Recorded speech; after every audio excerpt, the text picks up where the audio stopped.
I never thought I'd spend my 68th birthday sleeping in an abandoned garage, surrounded by the bitter smell of old motor oil and forgotten years. Yet there I was, clutching a small suitcase and a key I didn't understand, my hands shaking as I tried to fit it into a rusted lock. The words that brought me here echoed in my mind like a curse. "You're just a useless old woman, Mom. What would you even do with real money?" My own son's voice. The door groaned open, the sound loud in the still night. A narrow beam from my flashlight sliced through the dark, revealing dust swirling like ghosts in the air. For a moment I just stood there, too stunned, too broken, staring at the shadows that waited inside. When Robert's will had been read that morning, I'd expected grief, not humiliation. We were in our attorney's office, a quiet wood-paneled room where every breath felt too heavy. My son Jonathan sat beside me, calm and polished in his tailored suit, the picture of control. I wore the same black dress from Robert's funeral, still faintly scented with lilies. Mr. Hoffman, our family attorney for decades, cleared his throat. His tone was strange, cautious, almost apologetic. "Before I begin," he said, "I want to assure you that everything here is exactly as Mr. Campbell instructed." I should have known those words were a warning. He began reading the will in that measured legal voice of his, each phrase landing like a stone. "To my son Jonathan Campbell, I leave our Los Angeles penthouse and the primary investment portfolio." Jonathan's face shifted, barely suppressing a smirk. Then came the part that changed everything. "And to my beloved wife, Susan Campbell, I leave the property located at 1420 Industrial Parkway, the garage and its contents." I remember the sound of my own breath catching.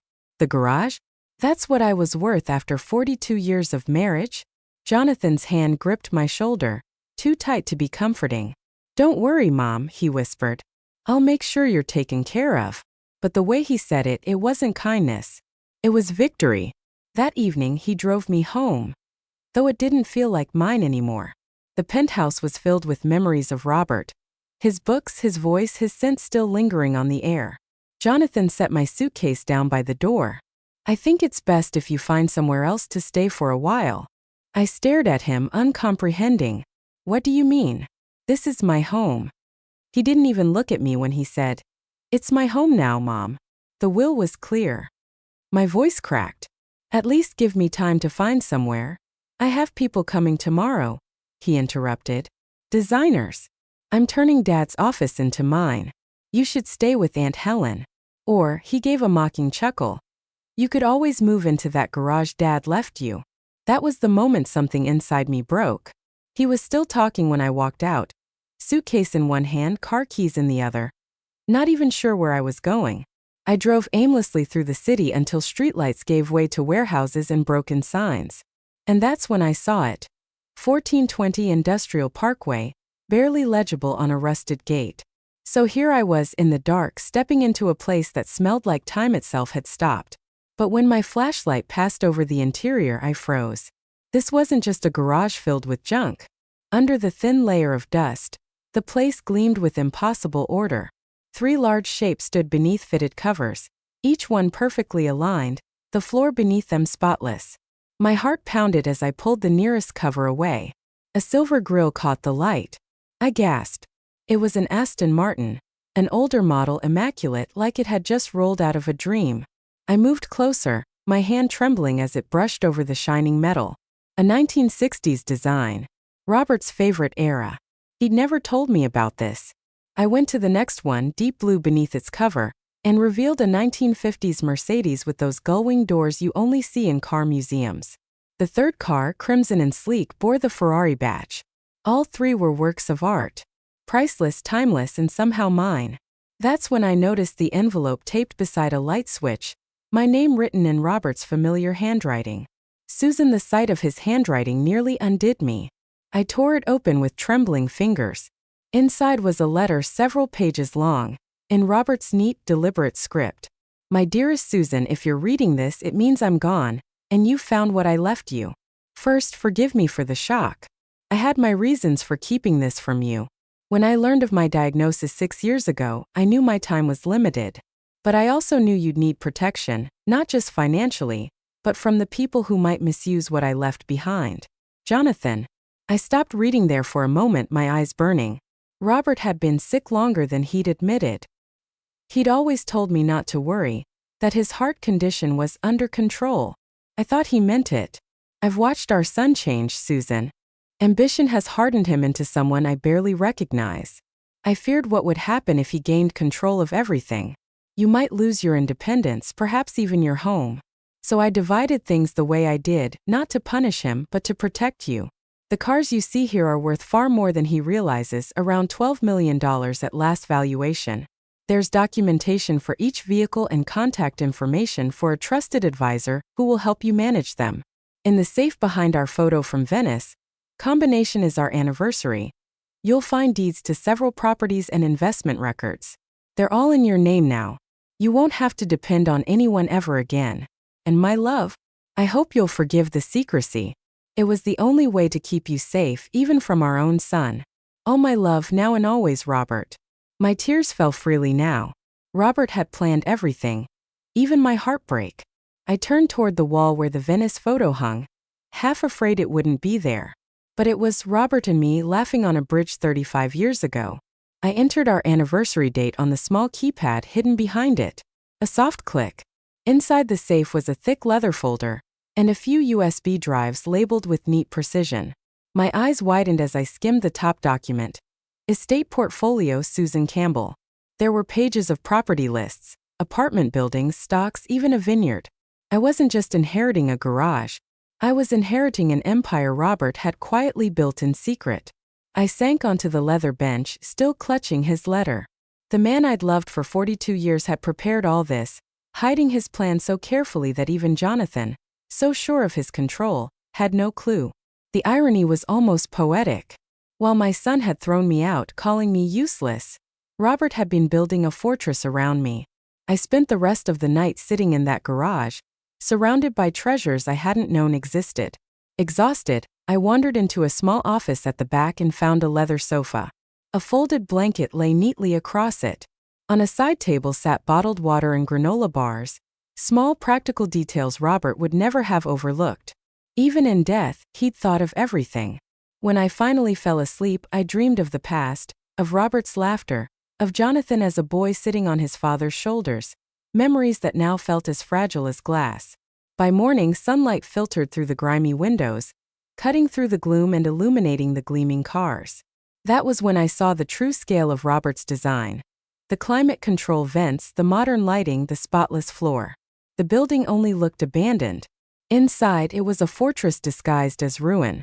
I made myself a cup of coffee from the tiny kitchenette and dialed the number written in Robert's letter. Marcus Weatherby, the advisor he'd trusted. He answered on the second ring, his British accent calm and kind. "Mrs. Campbell, I've been expecting your call." 2 hours later, a silver-haired man in a tweed jacket arrived. He introduced himself with a gentle handshake and eyes full of understanding. Over coffee, Marcus explained everything. Robert had started this project 6 years ago after his diagnosis, buying rare cars through private auctions, setting up trusts under quiet names, diversifying assets. He said he wanted to build something beautiful, Marcus told me, something you could see and touch, not just numbers on a bank statement. Hearing that nearly broke me. That was so like Robert, practical, sentimental, always thinking 2 steps ahead. Marcus showed me the valuation reports. The 3 cars alone were indeed worth over $12 million. And that wasn't counting the investments or the properties or the accounts Robert had left in my name. I could hardly breathe. What do I even do with all this? I asked him, feeling overwhelmed. Marcus smiled kindly. "Whatever you wish, Mrs. Campbell. There's no rush. Your husband paid for secure maintenance and storage for 5 years. You have time to decide." After he left, I sat there for a long time in the quiet, the hum of the air system the only sound. Less than 24 hours earlier, I'd been cast out of my home, my son's cruel words ringing in my ears. Now, I was sitting in the center of a secret empire my husband had built in my name. And for the first time since his death, I didn't feel powerless. But peace was fragile. As the sun began to set, my phone buzzed on the table. Jonathan's name appeared on the screen. I hesitated, then answered. "Mom, where are you?" His voice carried no warmth. "Aunt Helen says you never showed up. You need to come pick up the rest of your things." I'm having the decorators start tomorrow. He spoke like a landlord evicting a tenant. I've found somewhere to stay, I said quietly. Good, because the movers will clear out your stuff by noon. He hung up before I could reply. I stared at the screen for a long moment. Then slowly I smiled. Jonathan believed he'd won, that he'd taken everything from me. He had no idea. Because in that dimly lit garage, surrounded by the legacy Robert had left behind, I realized something profound. This wasn't the end of my story. It was the beginning of Robert's final plan. And I was the one meant to carry it out. Rehook for part 2. That night, as I locked the garage door and stepped into the cool air, I had no idea that Jonathan's greed hadn't finished destroying things yet. It was about to bring him face to face with the secret Robert had hidden from us all. The next morning, I woke to sunlight filtering through the dusty garage windows, glinting off the polished surface of the Aston Martin. For a moment, I forgot where I was. The silence was almost holy, the kind of stillness that felt alive. I made instant coffee from the small kitchenette in the corner, sipped it slowly, and stared at the cars again. They seemed to glow under the light, each one a secret message from Robert. A testament to how much he had planned, how much he had loved me. But alongside that comfort came a question that gnawed at me. What now?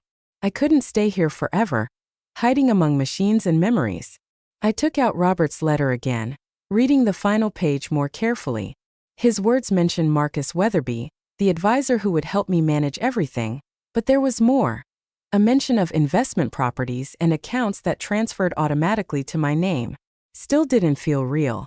When Robert had been alive, he downplayed everything, claimed we were comfortable but not extravagant. Yet here I was sitting on millions. I felt both grateful and uneasy. Money had already poisoned Jonathan's kindness.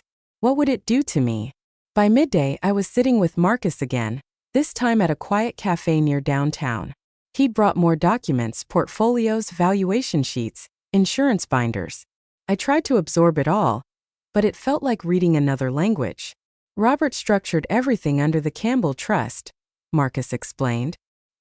He left you full authority as the primary beneficiary. No one else, not even Jonathan, can claim access to these assets. And Jonathan doesn't know? I asked. No, Marcus said gently. Your husband kept this entirely separate from the estate handled during the will reading. It was deliberate. I exhaled slowly. He knew Jonathan would take advantage of me if he found out. Marcus nodded. Robert worried your son would try to control you through financial dependency. He wanted to ensure your independence completely. I looked out the window at the street beyond, where ordinary people hurried past with morning coffees and phones pressed to their ears. For a moment I envied them. Life was simpler when you didn't have to keep secrets about fortunes hidden in garages. That evening I returned to the garage. I spent hours going through the safe's contents, property deeds, investment statements, and one folder that stood out. Carmel Cottage, ownership transfer, Susan Campbell. Carmel, the coastal town where Robert and I had vacationed every summer. He'd always said, if we ever retire, we'll live here. My throat tightened. He had already bought it. For me. Quietly. Years ago. Inside the folder were photographs. A stone cottage surrounded by cypress trees, sunlight spilling across a garden filled with lavender. The deed confirmed what I could hardly believe. The house was mine. I didn't hesitate. I packed my things, locked the garage, and started driving. The highway stretched along the California coast like a silver ribbon, the ocean glittering beside me. The air smelled of salt and pine. I rolled the windows down, letting the wind wash away weeks of grief and betrayal. It was almost dusk when I reached Carmel. The GPS led me down narrow, tree-lined streets until I stopped before a small gate and a cobblestone path leading to a storybook cottage. I turned the key and stepped inside. The air smelled faintly of cedar and something else, lavender maybe.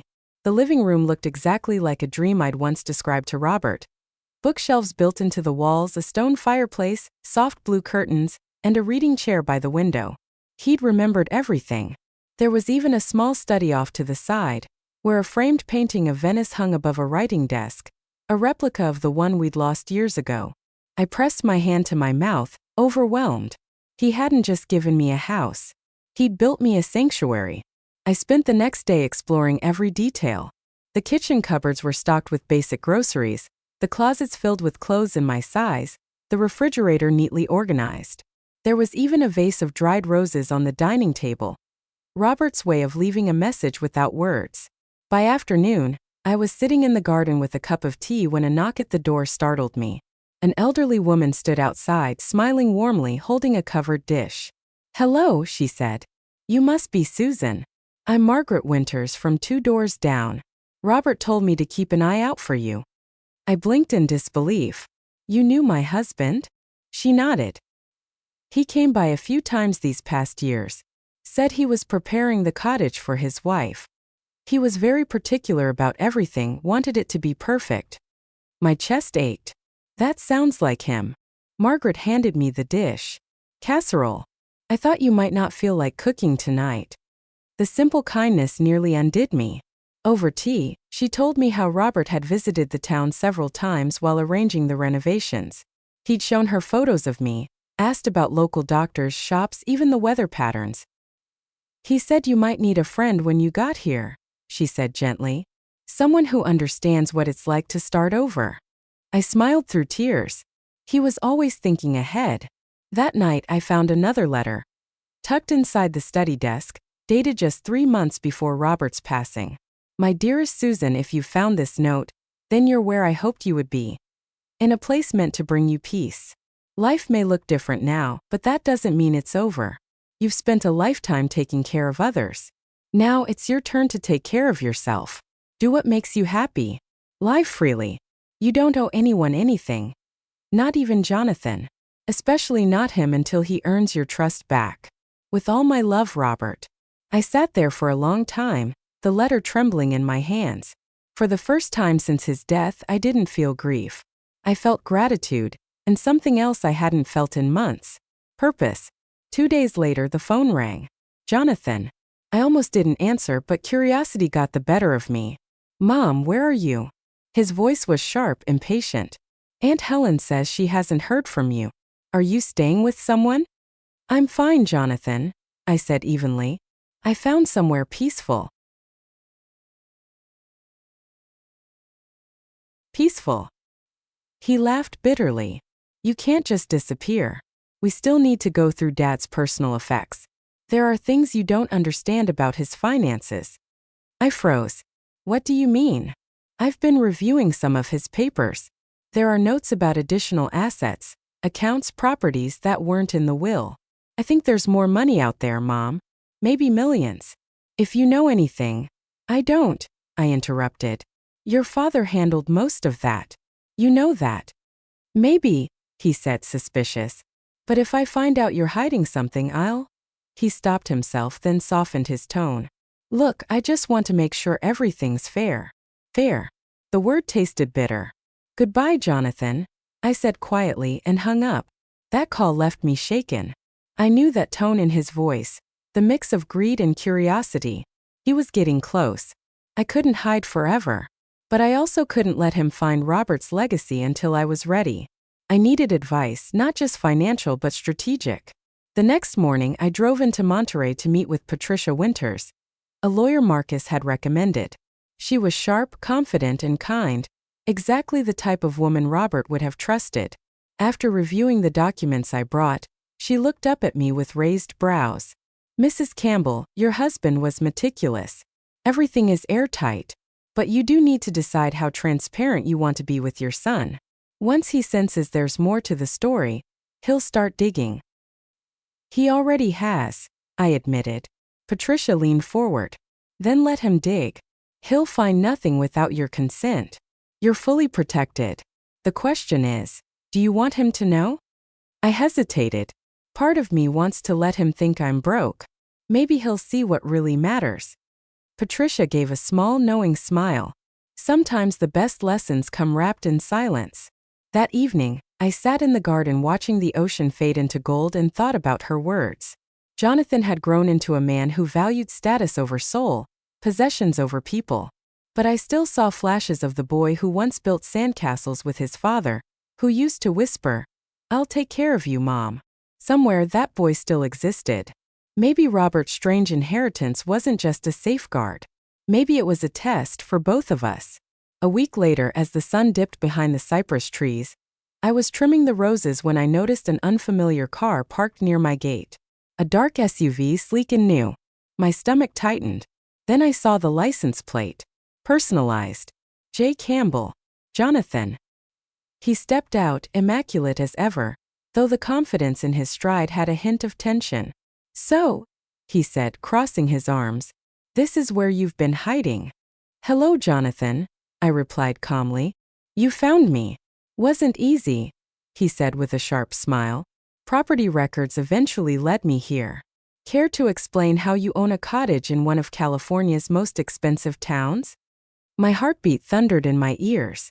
"Come inside," I said quietly. "We shouldn't talk out here."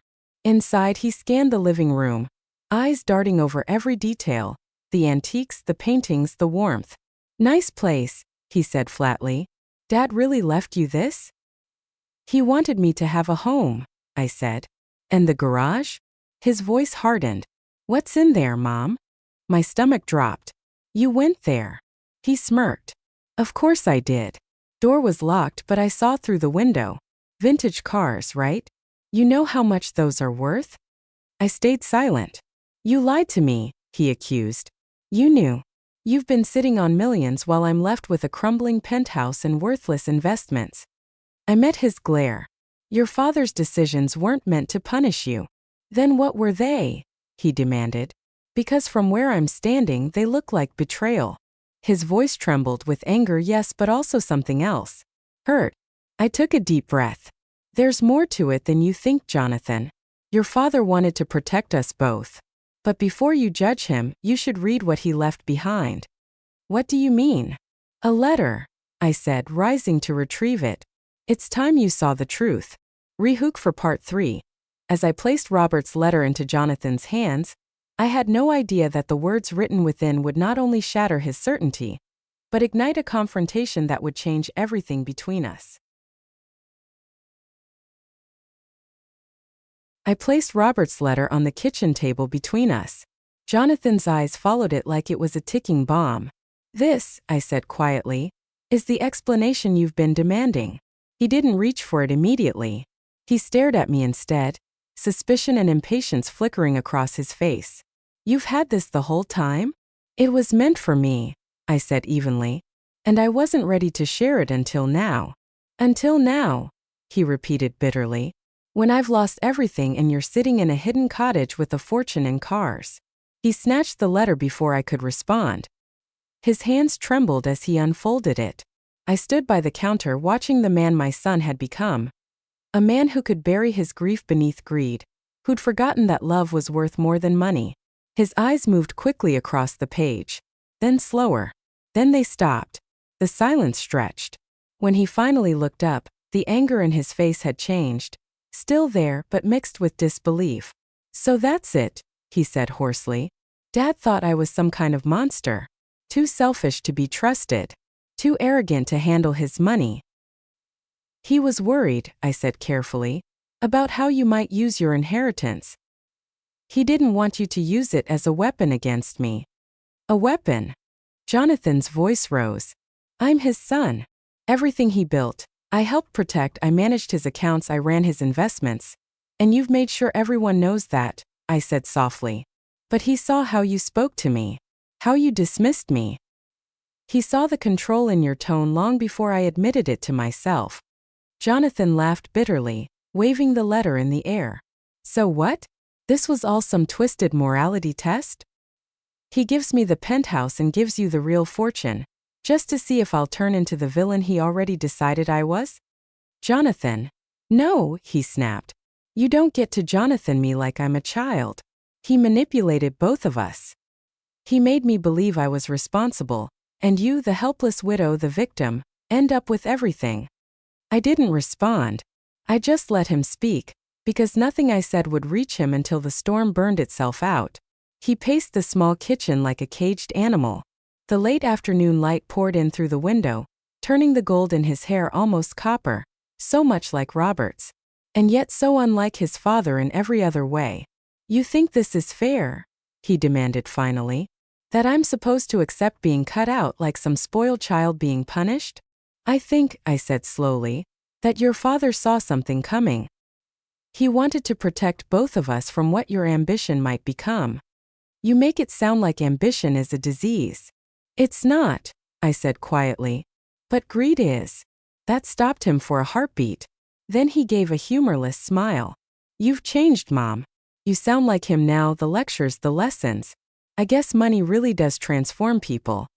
Maybe it just reveals them, I said. His jaw clenched. Then you won't mind revealing something to me. How much did he actually leave you? Be honest. Enough, I replied. How much? Enough to live without asking for your permission. That landed like a slap. His eyes hardened. So that's how it is.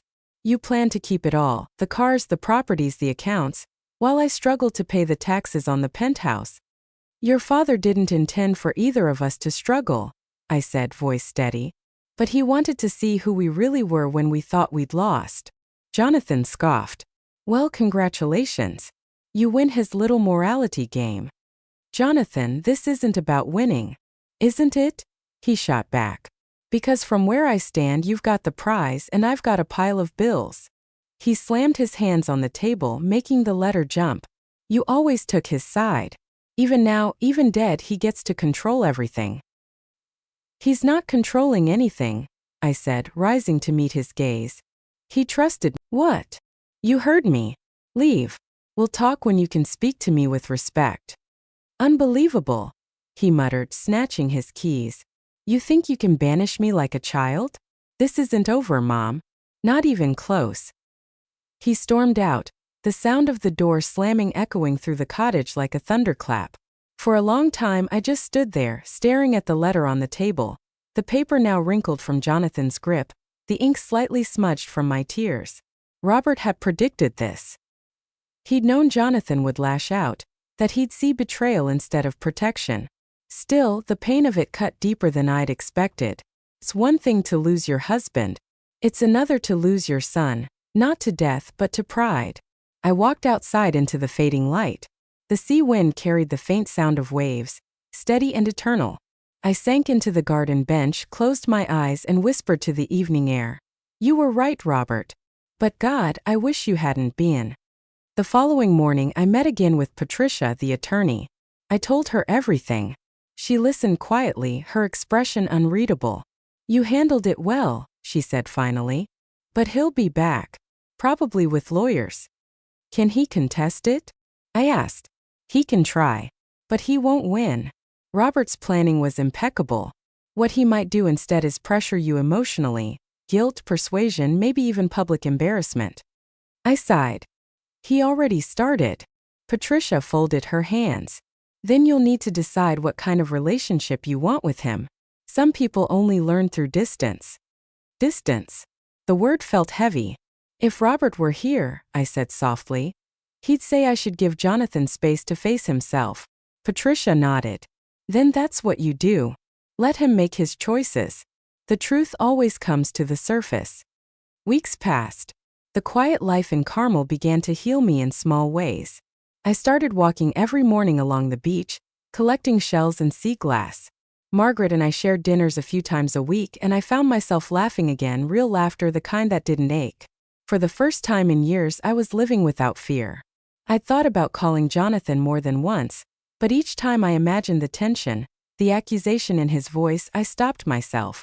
He wasn't ready, and maybe neither was I. Then one afternoon, while pruning the roses in the garden, a car I didn't recognize pulled into my driveway. A sleek black sedan.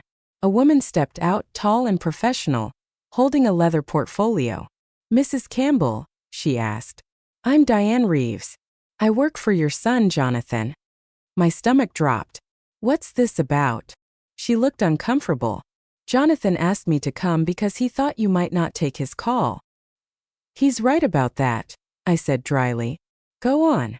Diane hesitated, then spoke in a rehearsed tone. Jonathan is experiencing financial strain. The penthouse renovations exceeded budget. His investments haven't performed as expected. He's at risk of foreclosure. I folded my arms. And he hoped you might consider assisting him. Temporarily. Just until things stabilize.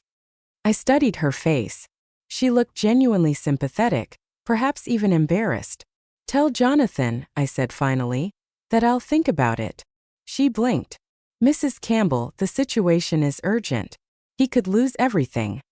Then maybe, I said quietly, he'll finally understand what that feels like. After she left, I sat in the garden for a long time, the sound of the ocean filling the silence. Jonathan was unraveling financially, emotionally, maybe even morally. Part of me wanted to help immediately. He was my son, the little boy who used to bring me dandelions and call them golden wishes. But another part of me, the part Robert had protected, whispered caution. Robert's letter hadn't just been about inheritance. It was about growth. Jonathan had to face the consequences of his choices before he could change. Still, that night, as I lay awake listening to the wind against the windows, I knew what I had to do. I would go back to the city. I would see for myself what Jonathan had done, what he had become. Rehook for part 4. I didn't know it then, but walking back into that half-destroyed penthouse would force me to face the truth about my son, and about the part of myself I'd been avoiding all along. The drive back to Los Angeles felt heavier this time. The same winding roads that had once led me toward peace now seemed to pull me back into everything I'd tried to leave behind. The noise, the memories, and the weight of family ghosts that refused to stay buried. By the time I reached the city, dusk had fallen. Skyscrapers glowed like silent sentinels over streets lined with headlights and neon. The penthouse building loomed ahead, cold and sterile, its glass walls reflecting 1,000 broken pieces of light. It didn't feel like home anymore. As I stepped into the lobby, the receptionist looked startled to see me. "Mrs. Campbell," she said. "It's been a while." "Yes," I murmured. "I'm just visiting." When the elevator doors opened, I felt a rush of air that smelled faintly of paint, dust, and something else, desperation. The penthouse looked like a war zone. Boxes stacked in corners, plastic covering half-painted walls, furniture half unwrapped and misplaced. The grand piano Robert had loved was gone. His library shelves stood empty. And in the center of it all, sitting on a half-unpacked couch, was Jonathan. He looked older, not by years but by exhaustion. Dark circles beneath his eyes, a stubble he hadn't bothered to shave. His expensive suit wrinkled and undone. When he looked up, his expression wasn't anger this time. It was defeat. "Mom." Just one word, but it held everything. "You shouldn't have come," he said quietly. "You sent someone," I replied, closing the door behind me. "You wanted help." He laughed bitterly. "I wanted to see if you still cared." "I'll always care," I said. "But caring doesn't mean rescuing." He stood, pacing, rubbing the back of his neck. "You don't understand how bad it's gotten. The contractors walked out. The mortgage company's threatening foreclosure. Half my accounts froze after the market dip. Everything Dad left me is gone." "And why do you think that is?" I asked gently. He glared at me. "Because he didn't trust me. Because he gave you the real wealth and left me with scraps." I took a step closer. "No. Because you treated what he gave you like a throne instead of a gift." He turned away, fists clenched. "Easy for you to say when you're sitting on millions." "Jonathan," I said softly, "I would give every dollar of it to have my husband back. And to have you back. The son who used to laugh with his father, who used to believe in kindness before he believed in control." He didn't answer. His shoulders trembled slightly, the way they used to when he was a boy trying not to cry. I walked to the window, looking out over the city, the same skyline Robert used to stare at when he dreamed of our future. "Do you know what your father said the night before he died?" I asked quietly. Jonathan didn't move. He said, "If Jonathan ever loses his way, don't show him pity. Show him what strength looks like." "Strength?" Jonathan muttered. "You call this strength? Watching me fall apart?" "No," I said, turning to face him. "Strength is knowing when to stop saving someone so they can save themselves." He finally looked at me, truly looked, and for the first time in months the anger faded. What replaced it was raw, unfiltered pain. "I didn't mean for it to go this far," he whispered. "I just wanted to prove to him that I could handle everything." "You don't have to prove anything to a man who loved you unconditionally," I said. "He didn't need perfection. He just wanted you to remember who you were. Jonathan sank onto the couch, his voice small. And what if I don't know who that is anymore? Then start over, I said. The same way I had to. For a long time there was only silence. The city below seemed to hum like a heartbeat, alive and endless. Then Jonathan looked up, tears glinting in his eyes. You still have Dad's letter, don't you? I nodded. Can I read it again? I took it from my bag and handed it to him. His fingers lingered on the edges before he began to read, slower this time with care. When he reached the line, I feared what would happen if he gained control of everything. His voice cracked. He looked at me through blurred vision. He was right, wasn't he? He wasn't trying to punish you, Jonathan. He was trying to save you from the version of yourself that forgot how to love. He set the letter down and buried his face in his hands. For the first time, I didn't see arrogance. I saw my son again, the one who'd built castles in the sand, who used to race into Robert's arms after school. And for the first time in years, I went to him. He didn't resist when I placed my hand on his shoulder. He just leaned into me and whispered, "I'm sorry, Mom." I closed my eyes. I know. The following week, we met with Marcus and Patricia together. I watched Jonathan as they reviewed Robert's holdings, his expression softer now, his tone less defensive. For the first time, he asked questions not out of greed, but curiosity, learning. By the end of the meeting, I surprised them all. "Marcus," I said, "I'd like to create a foundation, the Robert Campbell Trust for Education. Jonathan and I will manage it together." Jonathan's head snapped up. "Together?" "Yes," I said. "Your father wanted both of us to protect what he built. Maybe this is how we finally do it, by giving something back instead of tearing it apart." He hesitated, then nodded slowly. "I'd like that." Months passed. The foundation launched quietly, focusing on scholarships for underprivileged students in engineering and finance, the fields Robert loved most. Jonathan threw himself into the work, meeting with donors, designing programs, rebuilding his life one honest step at a time. Sometimes we still argued, but the edge was gone. There was respect now, even affection. And though we never spoke it aloud, we both knew Robert's plan had worked. He hadn't just left us money. He'd left us a second chance. One late afternoon, almost a year after that first night in the garage, I drove back to 1420 Industrial Parkway. The garage stood exactly as I'd left it, clean, silent, waiting. I walked past the gleaming cars and stopped by Robert's old workbench. His photograph from Venice still hung above the safe. I touched the frame and smiled. "You were right, my love," I whispered. "It wasn't about wealth. It was about worth." I closed the garage lights and stepped outside. The setting sun turned the sky to gold, and the city glowed in the distance. For the first time in a long time, I felt free, not from loss, not from grief, but from fear. I had my peace. Jonathan had his redemption. And Robert's final promise, that we would both find ourselves again, had finally come true. Final rehook/ending note. Sometimes, love doesn't end when a person is gone. Sometimes it begins with what they leave behind. Not in money or possessions, but in the lessons they plant deep within your soul. And when the light hits just right, you realize the greatest inheritance is not wealth. It's wisdom.